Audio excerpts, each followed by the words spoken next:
Futebol sem fronteiras. O jogo jogado dentro do campo e fora dele.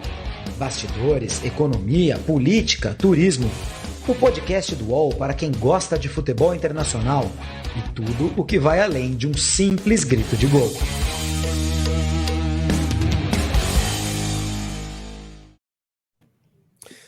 Muito bom dia, boa tarde, boa noite. Está começando agora o Futebol Sem Fronteiras, edição número 60. O Jamil Chad não está com a gente nessa semana. Está fazendo um tour pelo Brasil, divulgando o livro dele, grande Jamil, mas hoje tem ao meu lado Eduardo Álvares, Joaquim Pieira. Nós vamos falar do Caso Figo, esse documentário de mesmo nome, né? O Caso Figo, que foi lançado pela Netflix. E que, olha, para quem gosta de futebol espanhol, para quem gosta de futebol internacional, é um prato cheio. O Eduardo Álvares, que fala para a BBC Radio, vive em São Paulo, é um grande representante do madridismo em nossas terras, e o Joaquim Pieira, correspondente do Diário Esporte da Catalunha, um grande representante do catalanismo aqui no Brasil. Ambos moram aqui no Brasil há muito tempo. Quem acompanha as lives do Futebol Sem Fronteiras já conhece essas duas figuras. Você que está nos vendo aqui no canal UOL, talvez pela primeira vez, vai conhecer hoje. E hoje nós vamos falar dessa história que marcou o futebol mundial, né? No ano, para a gente relembrar um pouquinho, no ano 2000, o Real Madrid era campeão da Europa, mas o presidente da época, Lorenzo Sanz, resolveu convocar uma eleição antecipada, uma eleição que estaria marcada para o ano 2001, e ele resolveu antecipar. Daqui a pouco até o Edu pode explicar para a gente por quê, qual foi a ideia do Lorenzo Sanz em fazer aquilo. Mas todos achavam, inclusive ele, né, que seria eleito tranquilamente. Afinal, o Lorenzo Sanz era o presidente das duas Champions, da 7ª e da 8ª. Né? Em 1998, o Real Madrid ganha a Champions League pela primeira vez nesse formato Champions League e pela 7ª vez na história da Copa da Europa, uma vitória sobre a Juventus de Turim. E no ano 2000, repete o feito, né? Dois anos depois, quer dizer, então ganha duas Champions League em 3 temporadas, né? Ganhando do Valência na final. E o Lorenzo Sanz era o presidente das duas Champions. Mas aparece um empresário chamado Florentino Pérez, que muita gente, pelo menos no mundo do esporte, não tinha a menor ideia de quem se tratava, e o cara chega lá com uma promessa de campanha: se eu for eleito, eu vou contratar o Figo. O Figo era simplesmente o melhor jogador do Barcelona. Era o cara de destaque do Barcelona, campeão espanhol, o Barcelona do Van Gaal. O Figo chegou ainda no último ano do Ronaldo, né? Ainda joga um ano com o Ronaldo, se não estou enganado, mas depois um grande companheiro do Rivaldo no Barcelona, da turma de holandeses. Chegou a pegar microfone e gritar: Madrid, Llorón, saludo campeão, tudo aquilo que os jogadores do Barcelona fazem, enfim. E aí o Florentino Pérez simplesmente chegou lá com uma promessa de campanha: eu vou trazer o Figo, vou pagar a multa rescisória.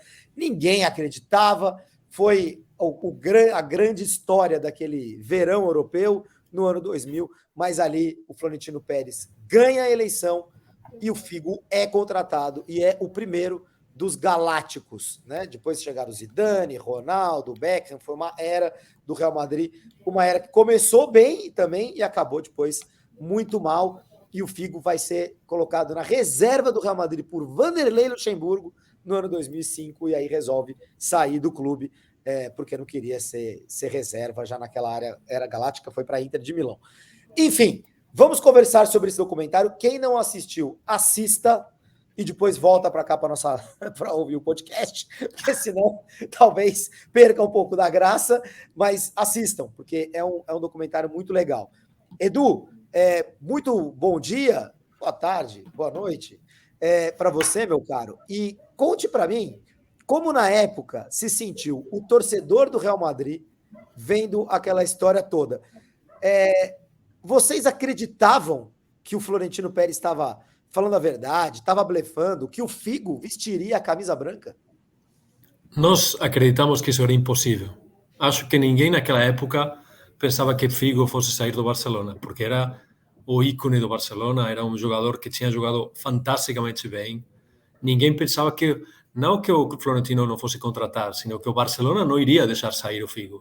Não fazia o menor sentido. Então era uma promessa de campanha quase incrível, né? O que aconteceu, acho que tem um contexto legal de contar. o Florentino Pérez tinha se apresentado para presidente do Real Madrid anteriormente e ele perdeu contra Ramon Mendoza. E são duas pessoas completamente diferentes. Mendoza é o estereótipo clichê do cara arrogante de Madrid, engraçado, mas muito arrogante, com graça. Florentino vocês conhecem o Florentino, um cara nerd, sem a menor graça. Então, nos debates na TV, o Mendoza tirou sarro do Florentino várias vezes e o torcedor gostou disso. Mas depois viraram amigos. Depois que o Florentino perdeu, eles viraram amigos. E o Mendoza explicou para o Florentino: se você quer ganhar as eleições, você tem que contratar nomes. Você não pode ganhar as eleições falando que você vai gerenciar muito bem o clube, porque ninguém vai te eleger por isso. Então, ele já ia com a cabeça de eu preciso de um grande nome para derrubar o Lourenço Sanz. O Lourenço Sanz tinha contratado, tinha feito um Laporta, o que Laporta fez esse verão.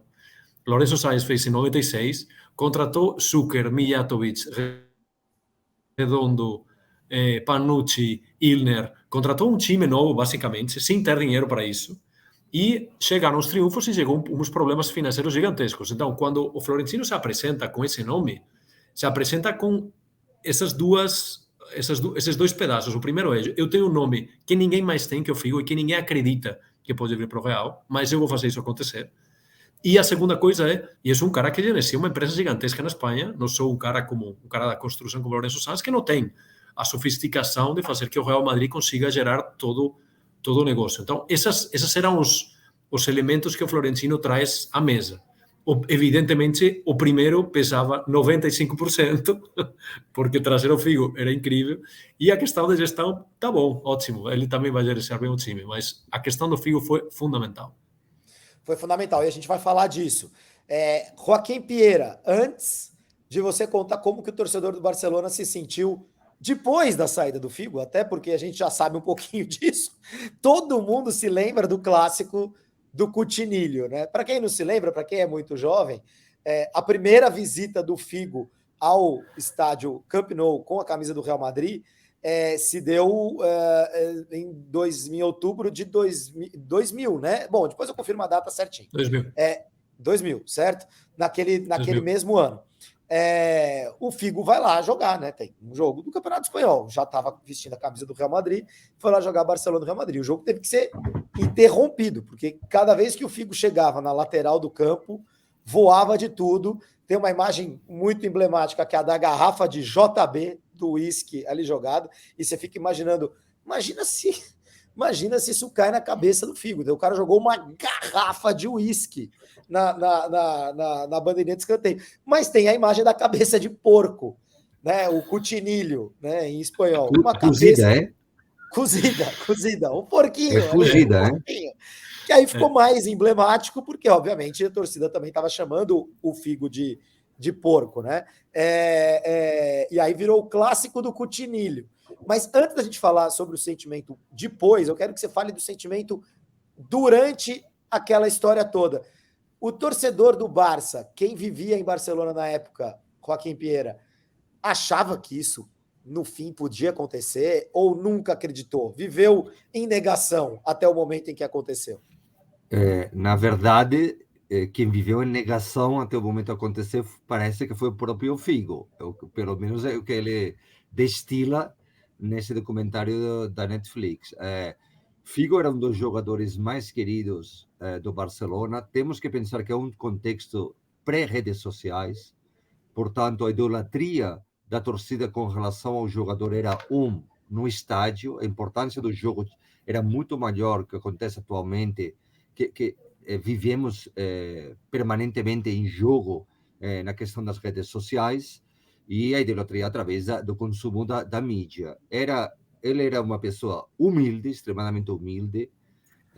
Tem um detalhe que acho que é interessante, que é ver o conjunto habitacional onde ele morava em Portugal, ou seja, que ele é uma pessoa de classe média baixa, bem humilde. Tem uma reportagem da TV da Catalunha, quando o Figo acerta pelo Barça, que é a mãe do Figo passando a roupa dele e chorando porque o filho ia viver fora no exterior. Agora, para nós, com o low cost, por 20 euros, por menos de 100 reais, você consegue ir de Porto ou de Lisboa a Barcelona. Mas naquela época, que no ano 95 o filho dele fosse a viver no exterior, parece agora uma piada. Então não era, não? A distância era maior. E ele foi abraçado pela torcida do Barça, mais que pelo seu carisma, pela sua entrega.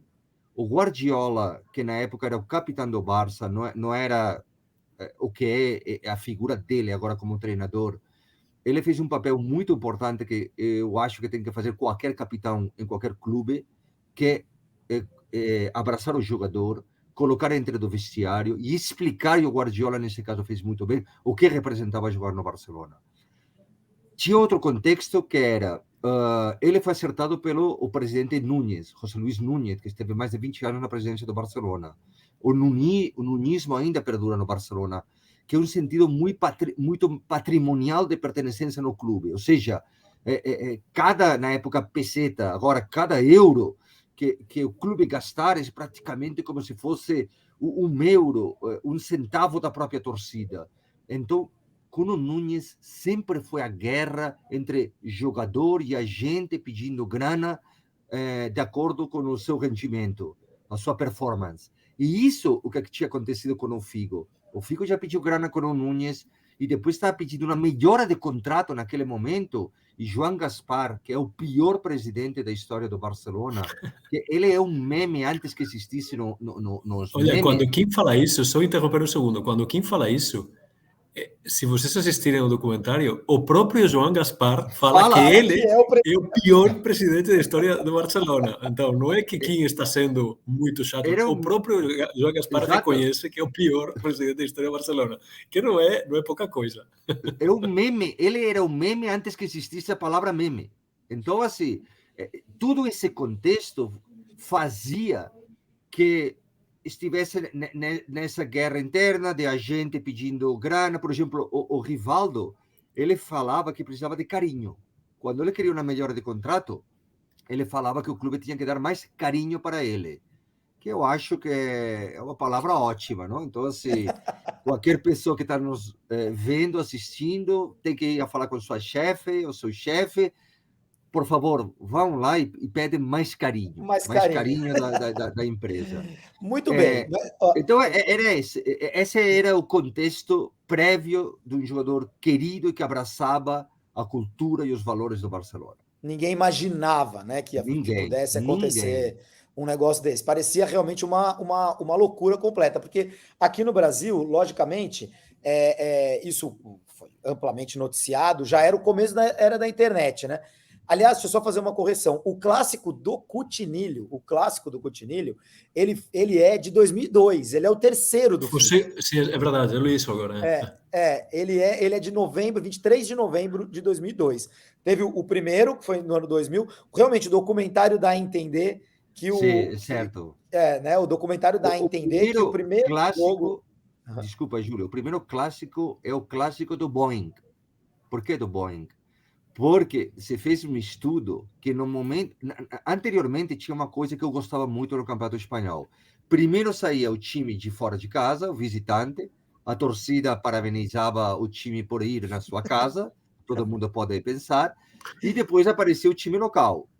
Eu gostava muito disso. Quando saiu o Real Madrid com o Figo, que ele tampa os ouvidos, fizeram um estudo que 100 mil pessoas fizeram o mesmo barulho que faz um Boeing na hora de decolar, no ano 2000. Não me perguntes que tipo de Boeing era. Os decibéis, digamos assim. Os decibéis, exatamente. Então, assim, a torcida do Barça, quando saiu essa notícia, estava super empolgada, porque 100 mil pessoas tinham conseguido fazer os decibéis de um Boeing quando decola. Então, o primeiro clássico no ano 2000 é o clássico dos decibéis. O clássico do Coutinho vai vir em 2002. Porque o Figo não foi xingado só na primeira vez que foi ao Camp Nou. Ele era xingado todas as vezes que fosse ao Camp Nou. E se for hoje ao Camp Nou, vai ser xingado novamente, porque ele realmente ficou como traidor. Mas a gente vai falar sobre o sentimento imediatamente depois, né? E desses jogos.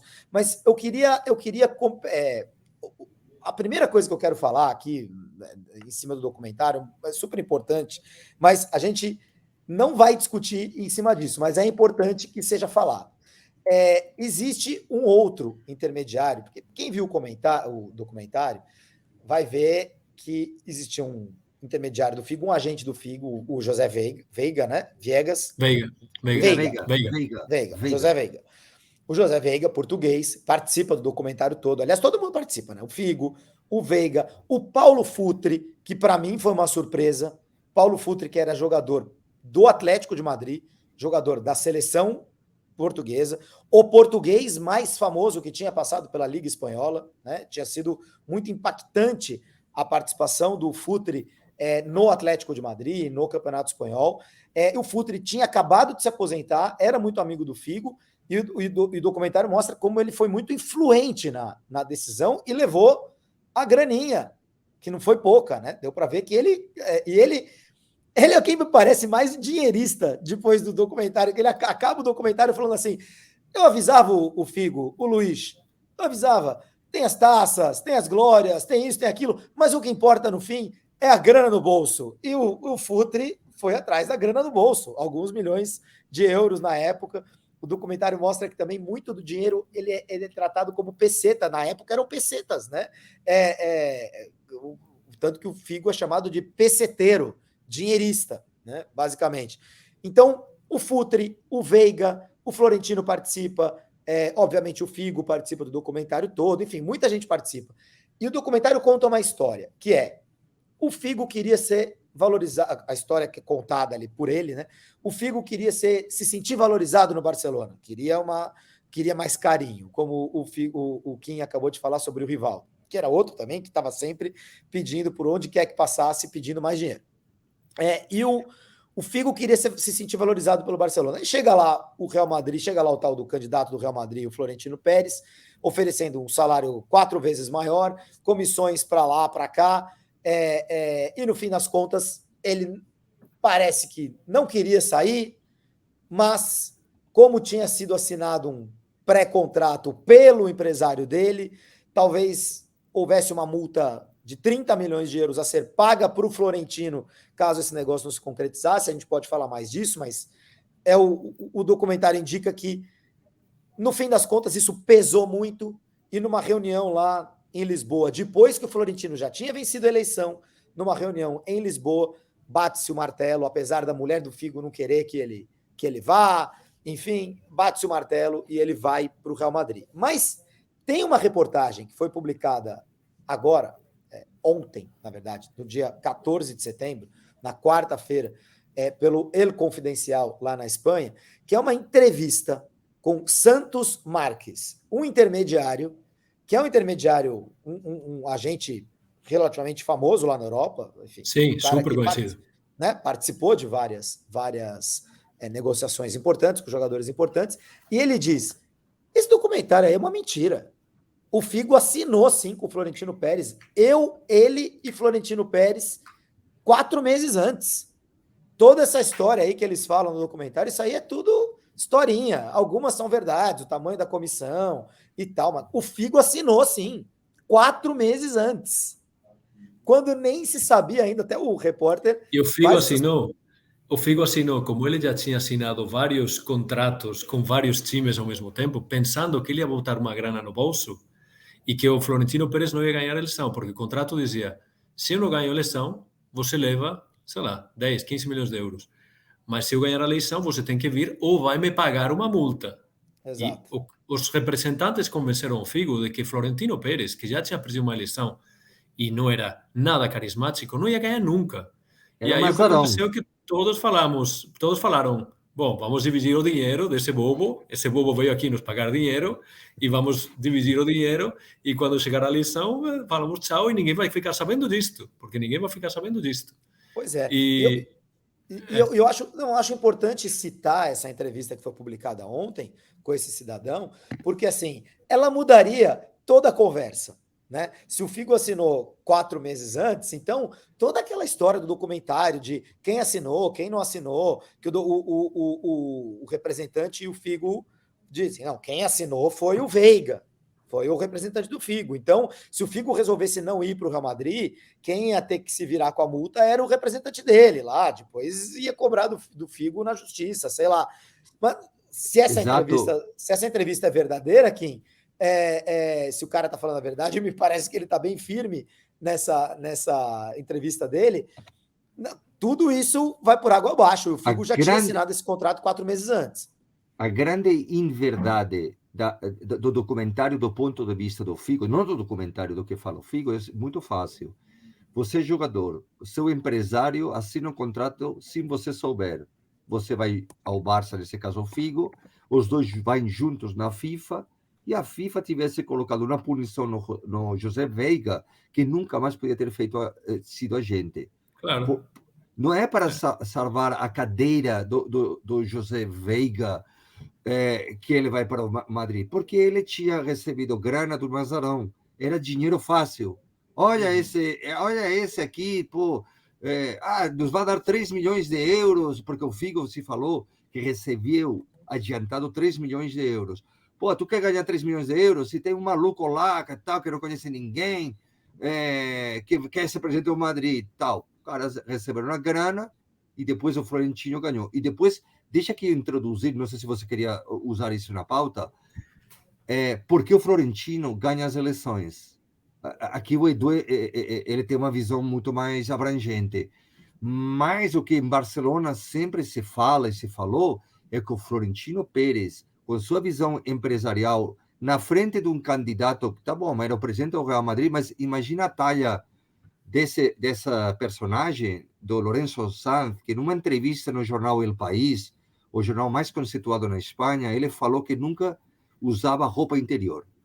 Ou seja, Lorenzo Sanz não usava cueca. Isso deu uma entrevista no jornal El País. Então, assim, imaginem o presidente de qualquer clube no Brasil dando uma entrevista para o Globo, o Estadão, a Folha, falando: eu nunca uso cuecas. Então, assim, estava claro que na frente de uma personagem como essa, Lorenzo Sanz, que pegava grana, se fala que pegava grana de dinheiro em sacola de lixo para ir a jogar no póquer e depois voltava a grana para os cofres do Real Madrid. Estamos falando dessa personagem, não?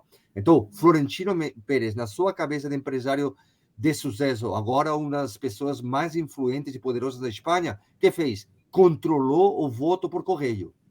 Ele foi a agremiação de torcedores do Real Madrid, que em espanhol se chama Peña, nas pequenas cidades, e ele fez um trabalho de formiguinha, que já tinha o voto por correio.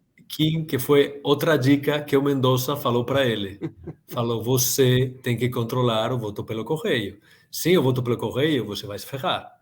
E o incrível é que o presidente que estava já na cadeira não tivesse essa visão de como se ganham as eleições do Real Madrid. Mas o Florentino se elegeu essa vez pelas dicas do Mendoza, que é uma coisa impressionante. Agora, eu quero... E ganhou por 3 mil votos, tá? Ganhou por 3 mil votos, que não é nada. O Real Madrid tem 60 mil sócios. Ganhou por pouco. Ganhou por pouco. Então, pelo voto pelo correio. Agora, a grande pergunta a partir da contratação do Figo, ela é muito... Então, eu quis fazer essa parte dessa entrevista, porque a gente tem que assistir o documentário pensando que não está lá naquela 1h45 toda a verdade da história. Existem outras versões, né? Versões que rodam por aí. Mas a gente vai conversar aqui em cima da versão do documentário, né? Quer dizer, que o Figo decidiu ali em cima da hora aceitar e ir para o Real Madrid e deixar o Barcelona e se transformar na pessoa não grata, uma das maiores pessoas não gratas da história da Catalunha.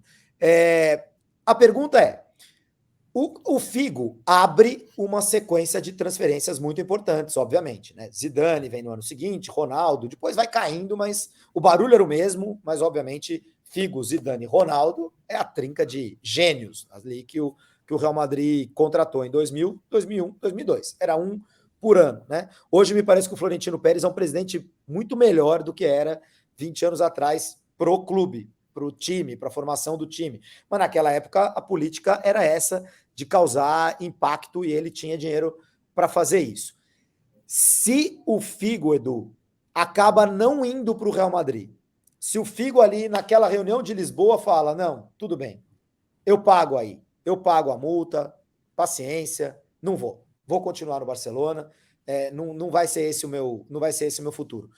O que teria sido da presidência do Florentino? Te pergunto, ele ganhou só por causa da promessa? E o que teria sido da presidência dele se não fosse se o Figo não tivesse ido? Bom, eu não duvido muito que ele teria tirado outro coelho da cartola, porque ele tinha claro que se o Figo não tivesse ido, ele se comprometeu publicamente a pagar os abonos de todos os sócios durante o ano. Então, ele tinha que pagar.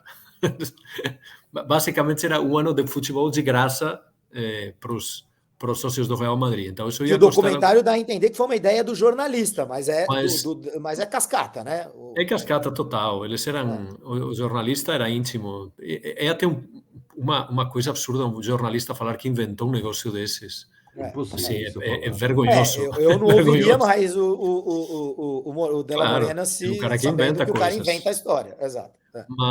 Mas eu acho que ele teria tirado outro coelho da cartola, porque ele já tinha entendido que tinha que trazer jogadores de primeiro nível, ou que não, ele não tinha muito tempo já para fazer isso, porque ao final do verão, e não tinha muitos jogadores no nível do Figo. Então, ele teria que contentar a torcida.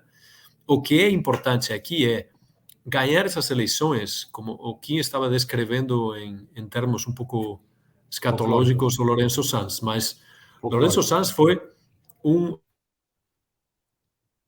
era um presidente à moda antiga, o presidente de porrada na mesa, de dinheiro B, de não se sabe muito bem se o dinheiro dele é o dinheiro do clube, Vicente administração Mateus. totalmente... Vicente Mateus. É isso. Era um presidente nesse perfil, Vicente Mateus. Uhum. E o Florentino é o primeiro presidente razoavelmente moderno que dá para o clube, porque a grande mudança do Real Madrid não é apenas a contratação. O Real Madrid vira um time que sabe explorar seu marketing, que sabe explorar o estádio, que sabe explorar...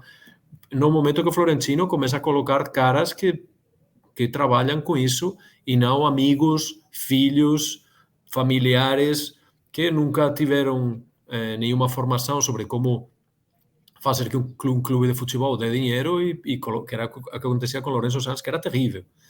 Mas, então, isso foi super importante que o Florentino ganhasse, mas se o Figo não tivesse vindo, ele teria tido que procurar um outro craque da época, um Batistuta, um Rui Costa, alguma coisa do tipo, para contar que, bom, o Figo não veio, mas pelo menos tem um outro craque aqui para contentar os seria um estelionato eleitoral daqueles, hein?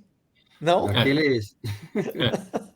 Agora, a impressão que eu tive, olhando, claro, 20 anos no tempo é muita coisa, mas assim, não tinha muito sentido o sócio do Real Madrid votar no Florentino, por mais que o Lourenço Sanz fosse caricato, etc e tal, era o técnico, era o presidente campeão de 2 Champions League. Teve uma história assim, o sócio do Real Madrid vota menos até, assim, vota um pouco como... Deixa eu ver se isso vai acontecer mesmo. Não. Lourenço Sanz, é incrível, mas apesar das 2 Champions League, a primeira delas foi 32 anos depois da anterior. Então, era um título incrivelmente importante na história do Real Madrid. E foi ele o presidente. Mas a maior Champions da tua vida, não é? A de 98, claro, sem dúvida. É igual a primeira título do Corinthians de 77, igual o título de qualquer time brasileiro que sai da fila. Importantíssimo, claro. Mas Lourenço Sanz nunca teve o carisma também do Mendoza. Se essa eleição tivesse sido contra o Mendoza, Florentino não ganhava. Não ganhava. Conhecendo o Mendoza, Florentino ganhava. Sanz tinha ganho os Champions, tinha feito contratações grandes, mas todo mundo sabia que o clube estava numa situação financeira muito delicada e que Lourenço Sanz não ia ter os recursos para tirar o... Então, foi um voto pelo Figo e também porque Lourenço Sanz não era um candidato, era mais carismático que o Florentino, evidentemente, mas não era um ídolo da torcida. Fala, Kim. Não, ia falar que o Lourenço Sanz foi o segundo do Mendoza. O Mendoza, exatamente. Mas Mendoza era era um presidente que ele pulava com torcida organizada no aeroporto, xingando os catalães, e que depois dava uma entrevista na TV pública catalã, recitando um poema que ele tinha memorizado de criança em catalão. Ele até era uma pessoa, entre aspas... Jacinto Verdaguer. Jacinto Verdaguer. Se a torcida do Barça encontrava Mendoza no aeroporto, ia lá com ele e tal. E depois, mudando um pouco de patamar, eu queria falar o seguinte: a importância do caso Figo e que ele se converte na personagem mais odiada da história do Barcelona, que antigamente, até chegar ao Figo, era o Guruceta. Quem era o Guruceta? O Guruceta era um juiz que o coitado teve um final triste porque ele morreu em um acidente de carro. Depois ele morava em Pamplona, Navarra, e depois de apitar um jogo do Espanhol, teve um acidente de carro e morreu na estrada. Mas Guruceta, na época do franquismo, em um jogo Barça-Real Madrid, apitou um penalti do Real Madrid muito fora da área. Então, assim... era um juiz. Era um juiz. O mais odiado. Sim, então, assim, cada vez que um juiz, pelo menos em Barcelona, apitava algo contra o Barça, o estádio inteiro gritava Guruceta, Guruceta. Então, assim, Guruceta se converteu na personagem mais odiada. Depois foi o Figo. Por quê? Eu acho que o documentário demora muito em aparecer. Precisamente, um colega do jornal do Diário Sport, Tony Frieros, que tem um grande carinho dele e que ele tem um grande conhecimento do Brasil, porque ele vinha aqui no Brasil para seguir o Ronaldo, o Rivaldo. Ele fala um bom portunhol, o Tony Frieros. Por quê? Porque o Figo... ele faz aquela entrevista em Cerdenha, onde ele está de férias, falando que ele vai jogar no Barcelona. Se naquela entrevista, se o Figo tivesse falado para o Sport, olha, Tony, na boa, não é momento de falar, a torcida teria engolido. Mas o fato de que 2 dias antes dele ir no Real Madrid, aparecer aquela entrevista que ele negava tudo, se converteu, então, a pessoa mais odiada. E um último aspecto. Se aqui no Brasil ficou o nome de 7-1, isso é um permanente 7-1, não? Uhum. Em Barcelona, não talvez para gerações mais jovens, mas para a minha geração, ser Figo é um traíra. É ser um Figo. É sinônimo de ser traíra. Tá, entendi. Pô, é o Figo.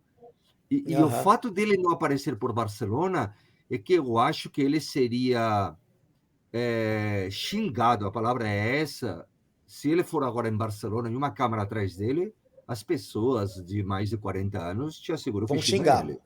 Não dá para ele andar nas ruas de Barcelona. Até hoje não dá para ele andar nas ruas de Barcelona. Eu tinha um amigo que ele viajava muito por motivos de trabalho por Espanha toda em avião. Ele levava moedas. Ele levava moedas, troco, no bolso, porque ele falava, se um dia cruzava com o Figo em qualquer aeroporto da Espanha, ele jogaria as moedas para o Figo. Então, assim, olha, ele tinha um ótimo trabalho na área comercial, numa muito boa empresa. Olha a maluquice do cara, que toda vez que chegava lá no arco, tirava as moedas, ele levava as moedas, e ele sempre falava, muito sério, para jogar para o Figo. Okay. Essa era o nível de loucura coletiva que chegou com relação da torcida do Barça com relação a ele. A impressão que o Figo me dá no documentário, nesses dias de retiro dele na Sardenha, porque o documentário mostra bem, né? Portugal joga a Eurocopa do ano 2000, tá só se falando disso, mas Portugal faz uma grande Eurocopa do ano 2000. Aliás, aquela geração era uma geração campeã do mundo, sub alguma coisa. Sub-20. Sub-20, né? Figo, Rui Costa, Abel Xavier, enfim, o Sapinto, um monte de jogador bom que Portugal tinha, que obviamente foi sucedida por outra melhor ainda, né? Capitaneada pelo Cristiano Ronaldo, mas o Figo, a Portugal perde na semifinal daquela Eurocopa para a França, num jogo com arbitragem bem contestável também, enfim, mas perde na semifinal, quer dizer, fica às portas de fazer a grande final, né, contra a Itália, e aí o Figo vai para Sardenha, vai lá para a Itália E a impressão que o documentário dá, aliás, o documentário mostra as imagens da esposa dele filmando, ele brincando com as crianças, é bem legal, né? É que o Figo, naquela entrevista para o Esporte, ele está sendo honesto, ele realmente não queria ir, ele queria ficar. Agora, se ele tinha um contrato assinado 4 meses antes, pô, aí já é mentira aquilo tudo, entendeu? Quer dizer, fica uma pulga atrás da orelha. Mas a impressão que eu tenho assistindo o documentário, Kim, é que se o João Gaspar, que tinha acabado de virar presidente, é que o João Gaspar vira presidente do Barcelona oficialmente 5 dias depois do Florentino Pérez virar presidente do Real Madrid, certo? Mas todo mundo sabia que ele ia ganhar, certo, Kim? Não era uma eleição disputada, né? Todo mundo, porque todo mundo pensava, pô, foi ótimo vice-presidente, vai ser um ótimo presidente. Exato. Então, não, quer dizer, porque era uma eleição cantada. Ele é o vice-presidente doido. Ele é o que falava as babaquices. Núñez falava também as suas, porque era uma pessoa muito limitada na hora de falar, mas João Gaspar era o vice-presidente que emitia gasolina no fogo.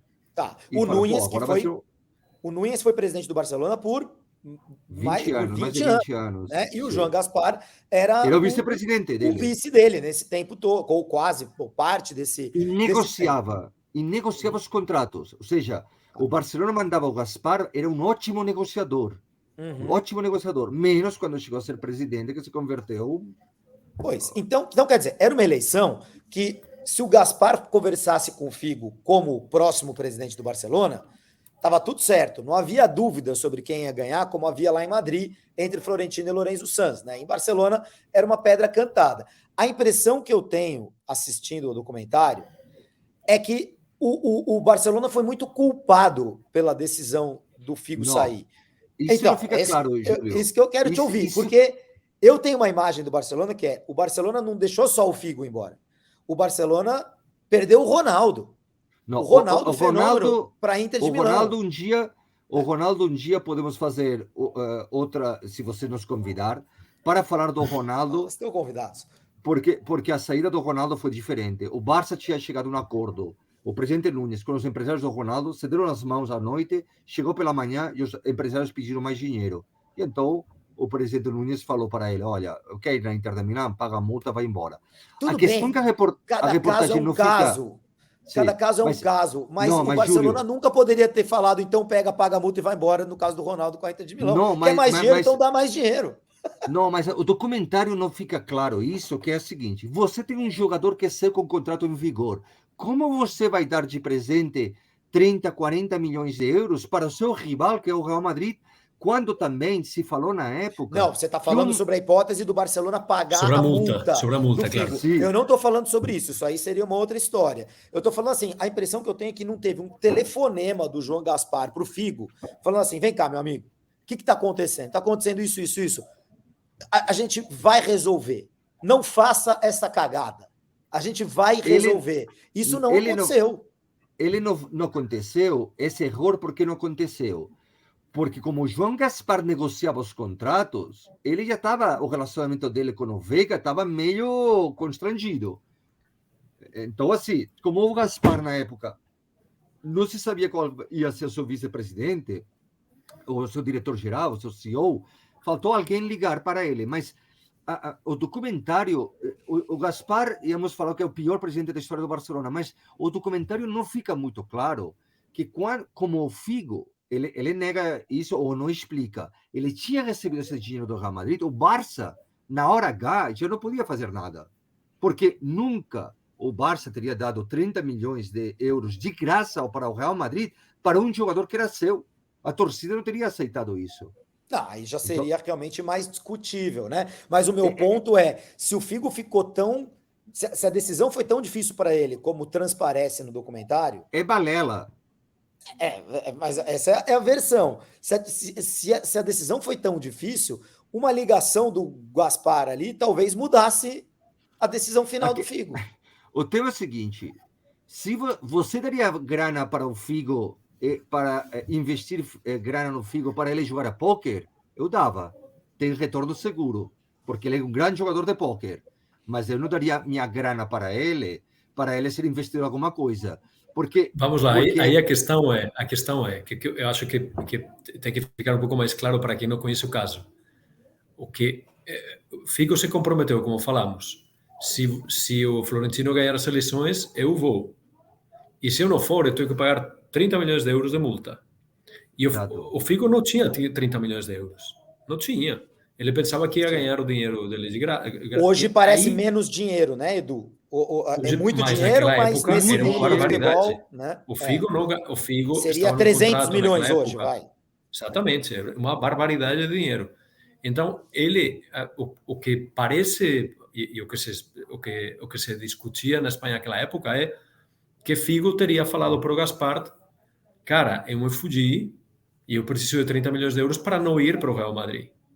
E aí, claro, se o Figo não fosse o Real Madrid e pagasse ele ou o Barcelona 30 milhões de euros para o Real Madrid, o Florentino ia falar para os sócios: vocês estão assistindo futebol de graça esse ano porque o Barcelona pagou. Exato. Então, é uma situação muito... No momento que Figo assina o contrato, ou o representante, tanto faz para a minha história, mas no momento que ele assina esse contrato, ele gera uma série de consequências que ele não tinha medido, porque ele não pensava que o Florentino fosse ganhar, que deixa a hipótese dele ficar no Barcelona muito, muito, muito difícil de acontecer. Porque, de novo, o Barcelona não ia dar dinheiro para que os sócios do Real Madrid assistam futebol de graça no Bernabéu, que era a única saída possível para os Figo não ir para o Real Madrid. É exatamente o que o Edu fala. Ele mesmo criou o problema. E as consequências para o Barcelona foram dramáticas. Kim, então dramáticas. Você não acredita numa palavra do Figo nesse documentário aí? Não, alguma palavra sim, obviamente. Uma ou outra. Eu, quando eu comecei a assistir... Mas, essencialmente, você acha que é uma grande farsa ali. Queria que você me contasse... Eu também. Você também? Quando eu comecei... Eu não queria assistir o documentário. E Por quê? Porque falei, agora o Figo vai entrar na minha casa aqui a explicar a versão, mas comecei com os 2 pés atrás, não com um. Então o Figo começou a falar, me começou a envolver a história. Falei, caraca, essa história estou gostando. Mas não acredito em nada o que ele falou, absolutamente nada. Ele podia ter falado... Foi grana, acabou, já estava decidido Porque ele se chega a fazer uma reportagem. Eu fui no Real Madrid porque eu, na verdade, não pensava que o Florentino era um azarão, peguei a grana, eu queria ficar no Barça, no final foi bom para mim e foi ótimo para o Real Madrid, no qual, como ele fica muito claro, eu torço mais para o Real Madrid do que para o Barcelona. Se ele tivesse falado isso, acho que teria sido bombástico, pelo menos o documentário na Espanha. No momento que, 20 anos depois, ele segura uma história lá, uma história de desconexões, fica muito difícil. E depois disso, Júlio, eu não queria terminar sem comentar isso. Fala. Esportivamente catastrófico da saída do Figo. O Barça pega os 60 milhões de euros, que na época era um marco, e acerta Overmars e Petit do Arsenal. Overmars e Petit. O Barça está 5 anos sem ganhar nada, o clube implode, Gaspar é mandado embora, tem umas eleições onde aparece um cara muito jovem, o Kennedy catalão, que era Joan Laporta. E o sócio do Barça conservador toma uma decisão disruptiva que muda a história contemporânea do Barcelona. Chega Ronaldinho, começa o que se chama o círculo virtuoso, o Barça ganha 2 campeonatos, bicampeão, ganha mais Champions, e a partir de lá, aparece o Guardiola. Então não foi bom? Quer dizer, o problema gerou anos muito ruins imediatos, mas por causa desses anos ruins é que veio a maior fase da história do Barça. Sim, mas isso é como um conflito armado, não? Ninguém quer ver o seu clube destruído. Exatamente. Para que depois, olha, a grande potência que fomos. E depois, assim, você sabe que o Barcelona, todo jogador que acertava não dava certo. O Gerrard, que estava no Valência, vem, Mendieta, nenhum dava certo. E você chegava a cada verão, sem redes sociais, comprava seu jornalzinho esportivo lá, na piscina, na praia, na montanha, onde você estiver, e vendo que o Real Madrid fazia sua coleção de figurinhas e você sabia que esse ano você continuaria masticando areia. Foram anos duríssimos para o barcelonismo. Nos 3 anos seguintes, né, as temporadas 2000, 2001, 2001, 2002, 2002, 2003, o Barcelona não fica nem entre os 3 primeiros no Campeonato Espanhol. Eram anos em que os rivais do Real Madrid galáctico eram essencialmente o La Coruña e o Valência. E o Valência. Valência e o Mano é a Real Sociedad. Que eles perdem o campeonato e comemoram. Isso. A partir de lá terminou a minha simpatia pela Real Sociedade. Você não 2003, pode perder o campeonato, né? E comemorar. No primeiro ano do Figo, 2000, 2001, o Real Madrid é campeão, e aí eu quero chegar nisso, Edu, para a gente caminhar para o encerramento. 2000, 2001, o Real Madrid é campeão espanhol. 2001 chega o Zidane. Aí 2001, 2002, o Real Madrid é campeão da Champions, com aquele gol do Zidane, e na semifinal ganhando do Barcelona, né, por 2-0 no Camp Nou e 1-1 no Bernabéu, na semifinal daquela Liga dos Campeões 2001, 2002. Em 2002 chega o Ronaldo, pós-Copa do Mundo, e aí em 2002, 2003 o Real Madrid volta a ganhar o Campeonato Espanhol, virando sobre a Real Sociedad, como disse o Kim, nas últimas rodadas do campeonato. E aí, a partir daí, aí em 2003 chega Beckham ao Real Madrid e Ronaldinho ao Barcelona. E aí as coisas começam a mudar e a era galáctica vai para a lata do lixo, né? Esse outro estelionato eleitoral no Barcelona com o Beckham. Dá para outro programa. Dá para outro programa. Agora, o Edu, eu quero saber de você, para o Real Madrid, qual foi a importância do Figo, uma vez que chegou o Figo lá. A transferência, se você acha que a transferência mudou de fato toda a história que viria pela frente, e a importância dele mesmo no campo. Ele jogou no Real Madrid o que jogou no Barcelona? A primeira temporada, os primeiros 18 meses, manteve o nível. Depois não foi o mesmo sendo um jogador incrível, mas ele perdeu um pouco de velocidade. A grande diferença era essa. Ele era imparável, aparece muito. É legal assistir o documentário também, porque ele mostra como Roberto Carlos sofria com Figo, quando o Figo estava no Barcelona. O Roberto Carlos fala com o cara, é um pesadelo ter esse cara, mostra vários gols do Figo com o Barcelona. Então, eu diria, até os primeiros 2 anos foram excelentes, depois caiu um pouco de produção, não estava fisicamente igual, e foi para o Inter e ganhou um monte de campeonato de liga com o Inter também, que mostra que mesmo sem esse toque físico que ele tinha nos últimos anos do Barcelona, ele ainda era um jogador muito, muito diferenciado.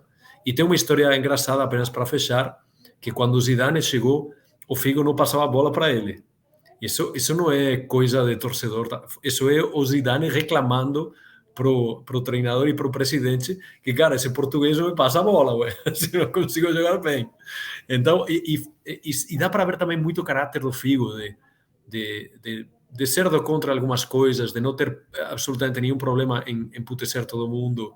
É um personagem super legal de analisar e por isso acho que vale a pena, antes ou depois de assistir este podcast, assistir ao documentário, porque mostra uma época de futebol que não existe mais e que é muito divertida. O documentário dá essa sensação também, dá um pouco de pena, né, que as coisas tenham se transformado então distantes, eu acho, das pessoas naquela época, e nós como jornalistas ainda por cima, né, o jornalismo, todo mundo ficava tudo muito mais próximo, todo mundo muito mais perto, pegava o telefone, ligava, e hoje o futebol parece realmente um mundo à parte. Edu, para encerrar, qual é a posição do Figo na história do madridismo, assim, no coração do torcedor do Real Madrid? Cara, não é muito alta, assim. Ele esteve 4 anos, não foi um cara inesquecível. Eu acho que pela dinâmica que ele gerou de contratar grandes jogadores, os Zidanes e Pavones que o Florentino falava, os galácticos, toda essa era, e foi um cara que também, como Kim falou, conservou certo carinho pela cidade, mora em Madrid, foi amigo íntimo, engraçado, foi amigo íntimo do Guardiola e do Raul. Ele foi amigo dos 2 ícones do Barcelona e do Real Madrid quando ele jogou nos 2 times. Mas assim, se me falar top 10 jogadores do Real Madrid, não menciono o Figo, nem penso no Figo. Mas top, Mas top 10 momentos mais importantes da história do Real Madrid, você vai ter que mencionar o Figo. Pode ser, sim. Top 5, talvez, da história do Real Madrid, essa transação. Não acho. É mesmo? Sério? Ganhar a eleição do Florentino foi top 3 até. Se ligamos o Figo a que o Florentino ganhou a eleição, sim, por isso sim. Por isso. E Kim, e como ficou o Figo hoje, tanto tempo depois? O barcelonismo já perdoou o Figo? Não vai perdoar nunca. O barcelonismo raiz nunca vai perdoar o Figo. Nunca. O que comentava, ao não ter redes sociais, a importância do depoimento dos protagonistas na mídia era muito importante, e eles sabiam. Quando o jogador saía do treino e colocava um microfone lá, eles sabiam que o que ele falaria seria capa de jornal, abriria os programas esportivos no rádio, que é muito importante, a rádio esportiva espanhola. Então tinha uma parte de transcendência muito grande que ao mesmo tempo era cômico, não? Porque as mensagens, você vê isso muito claro, a mensagem do João Gaspar, o que você fala, por que não ligou para ele? A mensagem do João Gaspar via por depoimentos na mídia que depois consumiria o Figo e o empresário dele, não? Não é uma época saudosista, era uma época saudosista. Quando eu vejo agora, eu acho que era uma época muito mais real. Agora, o jogador fica em casa, o seu assessor de imprensa faz lá um texto absolutamente vazio, que ninguém acredita, solta nas redes sociais, a mídia reproduz. Isso tem um ponto de falsidade muito grande. Na época, era muito diferente. Muito bem, assistam o caso Figo, tirem as suas próprias conclusões, você vê. Eu assistindo o documentário falei, coitado do Figo, ele não queria sair, mas acabou tendo que sair. Hoje, já depois da nossa conversa, já falo, realmente pensando bem, hein? O tal do Figo foi um sacana com o Barcelona, e eu acho que essa transferência, de fato, mudou a história contemporânea dos dois clubes, do Real Madrid, imediatamente. E aí, como o Florentino Pérez, eu acho que melhorou, amadureceu como dirigente esportivo, isso teve ecos até hoje. O Real Madrid, vamos lembrar, é o atual campeão da Europa com o Florentino Pérez como presidente do clube. E no Barcelona, eu acho que teve acabou sendo bom depois, mas o Kim está aqui relatando como imediatamente depois, imediatamente após a transferência, foi muito ruim, foi muito trágico para o clube. Obrigado, Edu, obrigado, Kim. Assistam o caso Figo na Netflix, que vale a pena. Continuem com a gente aqui todas as semanas no canal UOL, no podcast Futebol Sem Fronteiras. Um abraço, amigos. Graças. Um abraço, obrigado. Bom dia. Futebol Sem Fronteiras. Jogo jogado dentro do campo e fora dele. Bastidores, economia, política, turismo. O podcast do UOL para quem gosta de futebol internacional e tudo o que vai além de um simples grito de gol.